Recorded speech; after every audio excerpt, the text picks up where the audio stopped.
বিষয়ে সমস্যা, বড় লোকের কোনো বিষয়েই সমস্যা নেই। এবং রাজনৈতিক অভিসন্ধিতে যারা এসআইআরকে, যারা নাগরিকত্বকে, যারা বাংলা অস্মিতাকে, যারা এই সমস্ত সেন্টিমেন্টকে কাজে লাগাচ্ছে, পশ্চিমবঙ্গের সমস্তটা ব্লকে, জেলাতে, রাজ্যে আপনি ঘুরে দেখে নিন, সব থেকে সমস্যায় যারা আছে তারা পশ্চিমবঙ্গের বেকার ছেলেমেয়েরা আর গরিব খেটে খাওয়া মেহনতি মানুষ।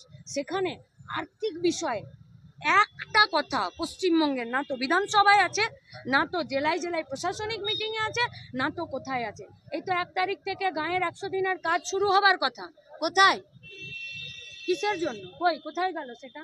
আমরা অপেক্ষা করে আছি 1 তারিখ থেকে পশ্চিমবঙ্গে 100 দিনের কাজ চালু হবে। গোটা পশ্চিমবঙ্গের কোনো নির্যাতিতা, গোটা পশ্চিমবঙ্গের কোনো পরিযায়ী শ্রমিক, গোটা পশ্চিমবঙ্গের কোনো চাকরিহারা ছেলে মেয়ে, গোটা পশ্চিমবঙ্গের কোনো অত্যাচারিত মানুষ কেউ শান্তি পাবে না। পশ্চিমবঙ্গের তৃণমূল কংগ্রেসের সরকারকে উৎখাত করতেই হবে।